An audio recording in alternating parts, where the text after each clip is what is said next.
Hello मित्रों, तो लीजिए एक और स्टोरी आपके लिए। ये कहानी है जरा हटकर, जहाँ प्यार मोहब्बत रोमांस तो होगा ही, साथ ही एक्शन ड्रामा और सस्पेंस भी। तो सुनते रहिए और चैनल को सब्सक्राइब जरूर कीजिए। अनंत घर पहुंचा और आंखें बंद कर ली। माफ कर दीजिए बेला, आपका दिल दुखाया पर अभी नहीं बता सकता मैं। गुरु मासा आ रहे हैं, बस तब तक सब सही रहे। जानता हूँ शायद आप मुझे पहचान गई है, पर मेरी मजबूरी है। अनंत खुद से बोला और ध्यान लगा मासा से कुछ बात की।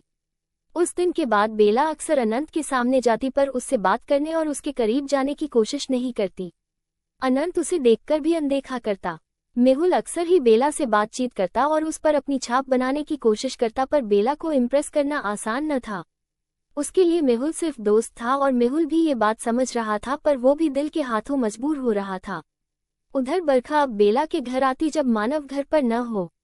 वो बेला से मिलने भी आती थी तो उस समय जबकि मानव घर पर ना हो। लगभग 10 दिन बाद बेला अपने कमरे में बैठी थी कि तभी मानव उसके कमरे में आया। भैया आओ न, बेला बोली। मानव आकर बेला के पास बैठ गया। ये बरखा आजकल नहीं आ रही है क्या? मानव ने पूछा। आती तो है, बेला ने जवाब दिया। कब आती है? मैंने तो पिछले 10 दिन से उसे देखा ही नहीं है, मानव बोला। वो ज्यादातर आपके ड्यूटी निकल जाने के बाद आती है या मेरे ऑफिस से आने के समय पर, और आप तो उस समय पर ड्यूटी में होते हो ना, इसलिए आपसे मुलाकात नहीं हुई है, बेला बोली। पर आज कल सुबह क्यों नहीं आ रही है? पहले तो उसकी सुबह यहीं पर होती थी, मानव ने कहा। क्या पता भैया, उसका मन नहीं करता होगा आपसे मिलने का। सबकी अपनी अपनी मर्जी है, बेला ने कहा। तो मानव ने एक नज़र उसे देखा और फिर अपने कमरे में चला गया। बेला के चेहरे पर मुस्कुराहट आ गई। आप भी बरखा को मिस कर रहे हो और यह जरूरी भी है, क्योंकि जब कोई चीज़ आपको आसानी से मिल जाए तो आपको की वैल्यू नहीं होती है। शायद अब आपको समझ में आए कि सिर्फ बरखा ही नहीं आपको प्यार करती, आप भी बरखा को प्यार करते हो, बेला खुद से ही बोली। मानव अपने कमरे में आया और आंखें बंद करके सोफे पर बैठ गया। क्यों मुझे अवॉइड क्यों कर रही है बरखा? क्या बात है ऐसी? 10 दिन हो गए हैं उसे देखा नहीं है मैंने, पर मैं इतना बेचैन क्यों हूँ उसे देखने के लिए? ठीक है, नहीं आई उसकी मर्जी, मानव ने खुद से ही कहा और फिर उठकर अपनी फाइल लेकर काम देखने लगा। पर उसका मन किसी भी काम में नहीं लग रहा था, तो वह बाहर निकलकर बरखा के घर की तरफ चल दिया। आंटी बरखा है क्या घर पर? मानव ने पूछा। नहीं बेटा, बरखा तो घर पर नहीं है, थोड़ा काम से गई है। कुछ काम था क्या? तुम्हें तो बताओ, मैं बोल दूंगी, रीमा ने कहा। नहीं ऐसी कोई बात नहीं है, बस यूं ही इधर से गुजर रहा था तो पूछ लिया, मानव बोला और बाहर निकल गया। पर उसका दिल नहीं लग रहा था। पूरे 10 दिन हो गए थे बरखा को उसने ना देखा था, ना ही उससे बात हुई थी। बरखा जानकर अवॉइड कर रही थी या ये सब इत्तेफाक है, ये बात मानव को नहीं समझ में आ रही थी, पर जो भी था उसे वो बेचैन कर रहा था। मानव ने बरखा को कॉल किया तो उसने पिक नहीं किया। अगले दिन भी मानव इंतजार करता रहा, पर बरखा नहीं आई। मानव अब बेहद परेशान हो गया, हर पल उसे बरखा का ख्याल रहता। शाम को वो घर आया तो उसने बेला की तरफ देखा। बरखा आई थी? मानव ने पूछा। आई थी ना, अभी थोड़ी देर पहले आई थी, अभी अभी गई है, बेला ने कहा। तो मानव का दिमाग घूम गया और वो झुंझुला के अपने कमरे में चला गया। हर समय तो मैं उसे खुद ही भगाता रहता था, पर अब जब वो नहीं आ रही है तो क्यों बेचैनी हो रही है, मानव ने खुद से कहा। क्यों उसका सामने न होना मुझे तकलीफ दे रहा है, मानव ने अपनी गन और बेल्ट अलमारी में रख लॉक करते हुए कहा। क्यों दिल तड़प रहा है उसकी एक झलक देखने को, उसकी बकबक सुनने को, उसे छूने को। मानव ने शर्ट निकाली और घर की टी शर्ट पहनते हुए सोचने लगा, क्या मुझे फर्क पड़ता है उसके मुझसे दूर जाने पर? लेकिन क्यों, मानव खुद से बोला और इसी के साथ मुस्कुरा उठा और चेंज करके बरखा के घर की तरफ चल दिया। बेला अपने किसी काम में उलझी हुई थी, इसलिए उसे पता नहीं चला कि मानव निकल गया है। मानव बरखा के घर पहुंचा तो उसे वरुण और रीमा दरवाजे पर ही मिल गए। क्या हुआ, कहाँ कहीं जा रहे हो क्या आप लोग? मानव ने पूछा। हाँ बस यही, मार्केट तक, मम्मी को कुछ काम है तो वही सामान दिलवाने जा रहा हूँ, वरुण बोला। और बरखा कहाँ पर है? मानव ने कहा। अपने कमरे में होगी, जाओ जाकर मिल लो तुम। वैसे भी ना जाने आजकल क्या हो गया है, उसे हर समय अकेली बैठी रहती है और जाने क्या सोचती रहती है, रीमा बोली। मानव ने वरुण की तरफ देखा तो उसने गहरी सांस ली, फिर गर्दन झुका ली। तुम फिक्र न करो, उसके बारे में ज्यादा सोचने की जरूरत नहीं है, वो तो शुरू से ही झल्ली है, आ गई होगी कोई बात दिमाग में। वरुण ने मानव के कंधे पर हाथ रखा और रीमा को लेकर निकल गया। मानव ने गहरी सांस ली और घर के अंदर चला गया। बरखा मानव ने आवाज लगाई पर बरखा ने कोई जवाब नहीं दिया तो मानव बरखा के कमरे की तरफ बढ़ गया। दरवाजे पर पहुंचा ही था कि उसके कदम ठिठक गए।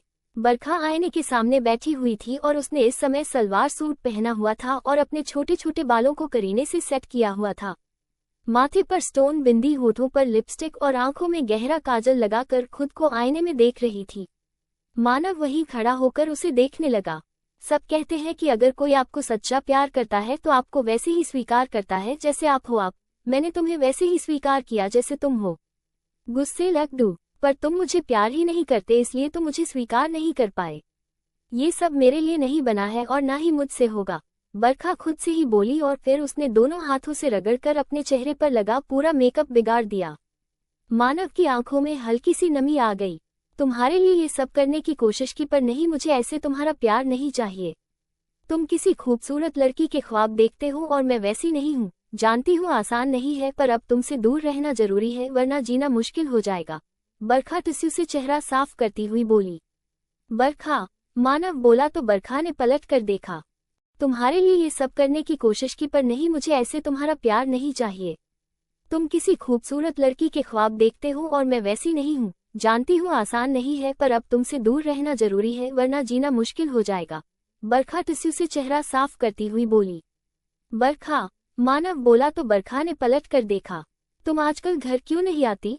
मानव ने कहा। तुमसे मतलब? तुम अपने काम से काम रखो, मेरी लाइफ है, मुझे जैसे रहना होगा वैसे रहूंगी, जो करना होगा वैसे करूंगी। बरखा नाराजगी से बोली।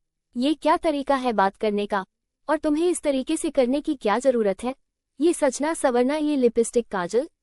मानव ने उसका हाथ पकड़कर कहा। मेरी मर्जी, मुझे जो करना है करूंगी। तुम होते कौन हो? तुम क्यों आए हो? जाओ यहाँ से, बरखा ने बेरुखी से कहा। मुझे तुमसे मिलना था, पर तुम घर पर नहीं आ रही हो, मुझे अवॉइड कर रही हो। कारण जान सकता हूँ इसका? मानव बोला। क्योंकि मुझे तुमसे नहीं मिलना है, बरखा बोली। ठीक है, सिर्फ एक यही कारण है? मानव बोला। हाँ, मुझे तुमसे नहीं मिलना है बस, बरखा आंखों झुकाकर बोली। मानव ने उसकी चिन से उंगली लगा चेहरा ऊपर किया और उसकी आंखों में देखा। पर वही तो मैं जानना चाहता हूँ कि क्यों नहीं मिलना है, मानव ने संजीदगी से कहा। क्योंकि मैं तुम्हारी टाइप की नहीं हूँ, क्योंकि मैं खूबसूरत नहीं हूँ, क्योंकि मुझे बन सवर के रहना नहीं आता, क्योंकि मैं लड़कियों जैसी। बोलते बोलते बरखा रुक गई। उसका गला भर आया था। उसने मानव की तरफ देखा और फिर छत की तरफ दौड़ गई। गॉड, ये लड़की, मानव खुद से ही बोला और वो भी उसके पीछे टेरेस पर चला गया। वहां पर बारिश होनी शुरू हो गई थी और बरखा वही एक कोने में खड़ी थी। मानव ने उसके कंधे पर हाथ रखा, पर बरखा ने उसकी तरफ नहीं देखा। प्लीज मानव, जाओ यहाँ से, बरखा बोली। हर बात कहना जरूरी तो नहीं होता न बरखा, कभी कभी बिना बोले ही समझा जा सकता है न, मानव ने कहा तो बरखा ने भरी आंखों से उसे देखा। मम्मी बेला के बाद सिर्फ एक लड़की को ही हक दिया है खुद की बाइक पर बैठने का, और तू अच्छी से जानती है कि वो लड़की कौन है, मानव बोला तो बरखा कंफ्यूज होकर उसे देखती रही। मुझे ये लड़की बिल्कुल वैसे ही पसंद जैसे कि वो रहती है, मानव ने कहा तो बरखा ने नासमझी से उसकी तरफ देखा और अपनी पलकें झपकाई। अगर मैं कहूँ कि जब तक तू अपनी फालतू की बातें और बकबक करके मुझे तंग नहीं करती मेरा दिन ही शुरू नहीं होता तो, मानव ने कहा। बरखा को कुछ समझ नहीं आ रहा था। और अगर मैं कहूँ कि जब तू ये ढीली टी शर्ट और ट्रैक पैंट पहनकर मेरे सामने आती है तो मुझे दुनिया की सबसे खूबसूरत और हॉट लड़की लगती है तो, मानव ने कहा। बरखा की आंखों से आंसू निकलने लगे और लब मुस्करा उठे। और अगर मैं कहूँ कि यह लिपस्टिक और काजल लगाई हुई बरखा एकदम अजनबी लगी मुझे, और मुझे तो ऐसे ही अच्छी लगती है जब तू एकदम टॉमबॉय की तरह मेरे कंधे पर लटकती है, मानव ने बरखा की आंखों में देख इंटेंसिटी से कहा। बरखा को कुछ समझ में नहीं आ रहा था, बस उसके आंसू निकल रहे थे और वो एकटक मानव की तरफ देख रही थी। और अगर मैं कहूँ कि हाँ, ये सच है कि अगर हम किसी को प्यार करते हैं तो उसे उसी रूप में अपनाते हैं और उससे यह उम्मीद नहीं करते कि वो हमारे लिए बदले, और मैं भी तुझे ऐसे ही पसंद करता हूँ, ऐसे ही प्यार करता हूँ तो, मानव ने कहा तो बरखा ने जल्दी जल्दी पलकें झपकाई। तुम झूठ बोल रहे हो, मैंने खुद अपने कानों से सुना है तुमने बेला से जो कहा, बरखा दुखी होकर बोली। नहीं, मानव ने कहा, तुम झूठ बोल रहे हो, मानव सिर्फ झूठ, बरखा बोली और मानव का हाथ छुड़ाकर टेरेस पर दूसरी तरफ भाग गई। बारिश तेज हो गई थी इस समय। मानव भी उसके पीछे आया और उसके कंधों को पकड़ उसे अपने सामने कर दिया। उस दिन तुम हम दोनों की बातें सुन रही थी, मैं जानता था। तुमने ध्यान नहीं दिया, पर सामने के मिरर में तुम दिखाई दे रही थी और तुम्हें तंग करने के लिए ही मैंने वो सब बोला था। मैं तुम्हें कब से प्यार करता हूँ मुझे खुद नहीं पता, मानव बोला। बरखा आंखें फाड़ उसे देख रही थी। क्योंकि तुम्हारी नादानियाँ, तुम्हारी बदमाशियाँ और तुम्हारी छेड़खानी मुझे पसंद थी और मैं नहीं चाहता था कि तुमसे ऐसा कुछ भी बोलकर इन सबको खो दूं। अगर मैं हाले दिल बता देता तो फिर तुम मेरे सामने फिर कंफर्टेबल नहीं रहती, मानव बोली। नहीं, मैं नहीं मानती, तुम अब भी झूठ बोल रहे हो। तुम सिर्फ मुझे बहला रहे हो। क्या तुम बेला के कहने की वजह से आए हो या वरुण भैया की वजह से? झूठ बोलने की जरूरत नहीं है। प्लीज मानव जाओ, मैं जानती हूँ कि तुम मुझे प्यार नहीं करते, बिल्कुल भी नहीं करते, बरखा ने रोते हुए कहा। मैं बिल्कुल झूठ नहीं बोल रहा बरखा, मैं तुझे बहुत पहले से प्यार करता हूँ। आई लव यू बरखा, मानव ने कहा। मैं नहीं मानती तुम झूठ बोल रहे हो। प्लीज मानव, तुम्हें कुछ भी करने की जरूरत नहीं है मेरे लिए। झूठ बोलने की जरूरत नहीं है मेरे लिए तुमको। मैं इतनी कमजोर नहीं हूँ, मैं बर्दाश्त कर लूंगी, पर तुम्हें ना ही वरुण भैया के लिए और न ही बेला के लिए जबरदस्ती मेरे प्यार को एक्सेप्ट करने की जरूरत है। मैं ऐसा रिश्ता चाहती हूँ जो इच्छा से हो, ऐसा नहीं जो किसी प्रेशर में हो, और तुम हमारी दोस्ती, हमारे परिवार, भैया और बेला के कारण ही ऐसा कह रहे हो, बरखा मेला ने कहा। आई लव यू झल्ली बेवकूफ लड़की, मानव बोला, और अगले ही पल मानव ने उसका चेहरा अपने हाथों में लिया और उसके होंठों पर अपने होंठ रख दिए। बरखा की आंखें एकदम से बड़ी हो गई और उसने पलकें झपकाकर मानव की तरफ देखा, जो कि आंखें बंद किए हुए उसे किस किए जा रहा था।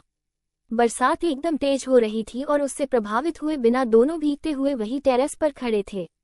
बरखा की आंखों में खुशी के आंसू भर आए और उसने अपने हाथों की पकड़ मानव के कंधों पर कस दी और उसी के साथ आंख बंद कर उसके किस में उसका साथ देने लगी। कुछ पल बाद जब मानव ने बरखा को अपनी पकड़ से आजाद किया तो वो एकदम से वहां से जाने लगी। मानव ने उसका हाथ खींचकर उसे अपने सीने से लगा लिया। अब तो विश्वास हुआ, और विश्वास रख, मैं हमेशा से सिर्फ और सिर्फ तुझे प्यार करता हूँ। तू जैसी है वैसे ही करता हूँ, और अब आगे से तुझे मेरे लिए या किसी के लिए भी बदलने की जरूरत नहीं है, समझी? और मुझे ये घर का शायर हमेशा के लिए अपने घर पर चाहिए। मानव ने उसके माथे को हौले से किस करके कहा तो बरखा के चेहरे पर मुस्कुराहट आ गई और उसने मानव की कमर पर पकड़ कस दी। बरखा और मानव के बीच सब कुछ ठीक हो गया था। दोनों ने एक दूसरे को प्यार को स्वीकार कर लिया था और दोनों के दिल खुशियों से भर गए थे। बरखा को अब सिर्फ उस बात का डर था कि जब मानव को उसके सच का पता चलेगी तब वह कैसे रिएक्ट करेगा। पर जैसे कि बरखा शुरू से ही मस्त मौला थी तो उसने इस बात का इतना टेंशन में नहीं लिया था। आगे जो होगा देखा जाएगा, ये सोचकर वो सिर्फ और सिर्फ आज में जी रही थी। उधर मारक और विद्युत की नज़र बेला पर थी, पर वह उसे अगवा नहीं कर पा रहे थे क्योंकि वरुण अक्सर ही उसके आसपास होता था। अब मुझे इस बात में कोई भी शक नहीं है, यही सौंदर्य है, क्योंकि जिस तरीके से वरुण इसके आसपास अंगरक्षक बनकर रहता है, अब शक की कोई गुंजाइश ही नहीं रह गई, मारक बोला। पर हम इसे उठाएं कैसे? हमें कुछ ना कुछ तो करना ही पड़ेगा, विद्युत ने कहा। जल्दी ही मौका मिल जाएगा, फिक्र मत करो, मारक बोला, और दोनों ने बरखा पर अपनी नज़र और गहरी कर दी। कुछ दिन बाद बेला भी अब अनंत को अवॉइड कर रही थी। उसने एक बार भी दिल से नहीं अनंत को पुकारा था और नहीं मिलने के लिए मन से इच्छा दिखाई थी। अनंत के उस दिन के व्यवहार के कारण बेला नाराज थी और वो अब अनंत के खुद सामने आने और सच स्वीकार करने के इंतजार में थी। अनंत भी इस बात को समझ रहा था। जानता हूँ आप बेहद नाराज हो मुझसे, तभी उस दिन के बाद आपने दिल से मुझे नहीं पुकारा, क्योंकि अगर आप पुकारती तो आवाज मुझ तक जरूर आती। बस एक बार गुरु मासा आ जाए तो आपके समक्ष सच स्वीकार कर लूंगा और माफी भी मांग लूंगा, अनंत खुद से बोला। एक शाम बेला ऑफिस से अपने घर के लिए निकली। शाम गहरी होने लगी थी। वरुण उससे थोड़ी ही दूरी पर पीछे चल रहा था कि अभी एक बाइक आकर उससे टकरा गई और वरुण बाइक सहित गिर गया। सॉरी, वरुण बोला, पर वो बाइक सवार झगड़ा करने लगा और इसी के साथ उन दोनों की कहासुनी शुरू हो गई। इतने टाइम में बेला थोड़ा आगे निकल गई। आगे सुनसान जगह पर उसने देखा कि रास्ता बंद है और कुछ पत्थर रखे हुए हैं। बेला ने स्कूटी रोकी और जैसे ही नीचे उतरकर पत्थर उठाने चाहे, विद्युत ने आकर उसके नाक पर रुमाल रख दिया। बेला ने हाथ पैर मारे और विरोध किया, पर उसकी पकड़ तेज थी और बेला उसी के साथ बेहोश हो गई। उसने बेला को उठाकर गाड़ी में डाला और वहां से निकल गया। बेला का मोबाइल बैग और स्कूटी वहीं पर रह गई। वरुण जैसे ही झगड़े से फ्री हुआ तुरंत बाइक लेकर आगे बढ़ा, क्योंकि इतनी देर में बेला आंखों से ओझल हो चुकी थी और उसका दिल घबरा उठा था, क्योंकि उसे ऐसा समझ में आ रहा था कि एक्सीडेंट और यह झगड़ा जानकर किया गया है ताकि उसका ध्यान हटाया जाए। और उसका शक एकदम सही निकला। आगे रोड पर बेला की स्कूटी खड़ी हुई थी और वहीं पर उसका बैग, मोबाइल और स्कूटी की चाबी पड़ी हुई थी।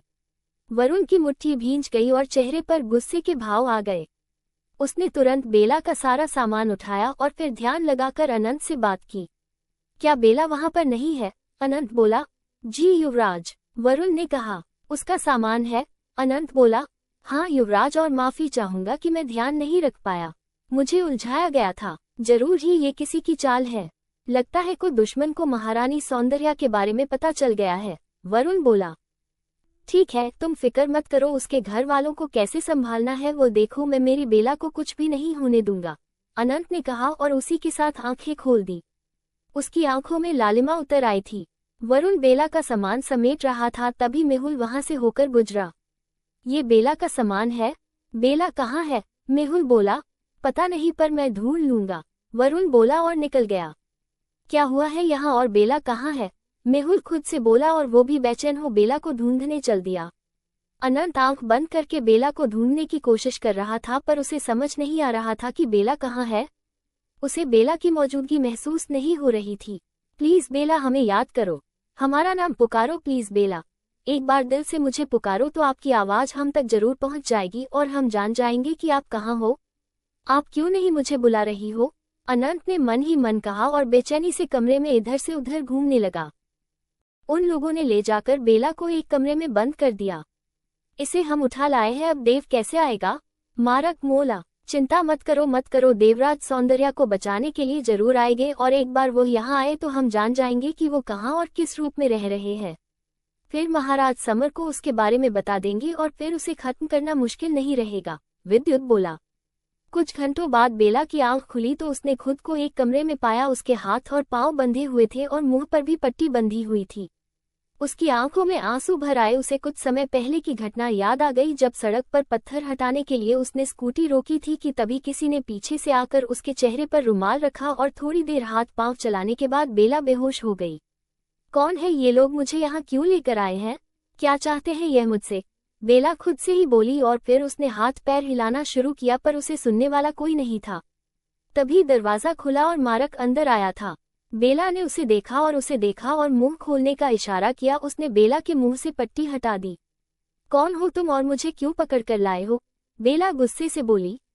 अरे शांत हो जाओ, इतना गुस्सा किस बात का है? पता चल जाएगा कि हम कौन हैं और तुम्हें यहाँ क्यों लाए हैं सौंदर्या, मारक बोला। अब ये सौंदर्या कौन है? मेरा नाम बेला है, समझे तुम? बेला बोली। खुद को अब नहीं छिपा सकती तुम, मारक बोला। मेरी तुमसे क्या दुश्मनी है? देखो सुनो, मेरे भैया इंस्पेक्टर है, तुम लोगों को छोड़ेंगे नहीं। अगर तुम लोगों ने फिरौती के लिए मुझे अगवा किया है तो समझ लेना अब तुम्हारे दिन गए। भैया तुम्हारी वो हालत करेंगे कि तुम सोच भी नहीं सकते, बेला बोली। तो मित्रों, अगला भाग जल्दी ही सुनते रहिए दीवानगी।